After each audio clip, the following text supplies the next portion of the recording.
భవనాన్ని ఈరోజు ప్రారంభించుకోవడం మంచి పరిణామం. ఇది శుభదినం అని మీ అందరికీ పేరు పేరున హృదయపూర్వకంగా శుభాకాంక్షలు.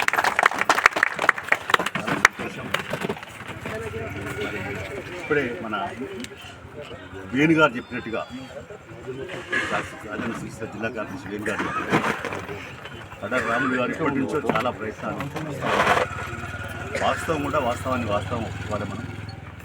అక్కడ గుమ్మి పుల్లయ్య గారు చనిపోయిన తర్వాత, గుమ్మి పుల్లయ్య అంటే ఒక బ్రాహ్మణుడు, ఆయన ఒకవైపున పూజ చేసుకుంటూ ఆయన బతుకుదేరు పొట్ట గడుపుకుంటూ పార్టీకి పనిచేశాడు. ఎక్కడైతే అయాని బాంచన్ కాల్ముక్త అనేటువంటి పేదవాళ్ళకి లేదా అట్టడుగు వర్గాల ప్రజలకి, ఎస్సీలకు, బీసీలకు అందరికీ ఏమయ్యా మావుని రారపోరు ఎందుకు కొడుతున్నావు అని చెప్పి ఎదిరించినటువంటి ఒక బ్రాహ్మణుడు పూజారి అయింది కూడా గుమ్మి పుల్లయ్య గారు అని చెప్పి సగర్వంగా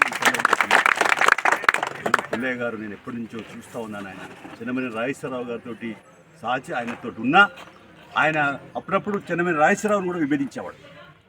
అరే నువ్వు ఏందా పుల్లయ్య గారు ఆయన పెద్ద నాయకుడు అంటే, అవునే నాయకుడు అయితే కమ్యూనిస్ట్ పార్టీ పద్ధతి ఉండాలి కదా అని ఆయనకానే ఒక రకంగా ఫీల్ అయ్యేవాడు, బాధపడేవాడు.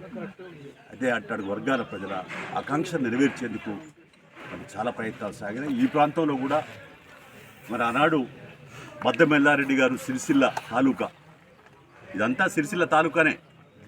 అయితే అప్పుడు మరి ఆంధ్ర మహాసభ కూడా అక్కడ జరిగింది.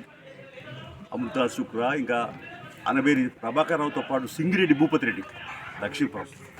అయితే సంతోషం ఏంటంటే వేణు వచ్చిన తర్వాత లక్ష్మీపురంలో కూడా మరి అక్కడ ప్రత్యేకంగా సింగిరెడ్డి భూపతి రెడ్డి గారి స్తూపం కట్టించి కూడా ఒక మంచి పరిణామంగా ఆ ప్రాంతంలో ఒక మంచిని అంటే గత జ్ఞాపకాలు చేసుకునే విధంగా ఉందని చెప్పి నేను అభినందిస్తూ ఉన్నాను. ఇట్లా కార్యక్రమాలు ఉన్నాయి. మానవాడలో ఆనందరావు కూడా మాజీ ఎమ్మెల్యే, ఆయన కూడా విశేష సేవలు చేశారు. మమ్మల్ని అప్పుడు వినోద్ కుమార్ నన్ను అందరిని ఆహ్వానించి అక్కడ కూడా స్థూపావిష్కారాలు చేయడం జరిగింది.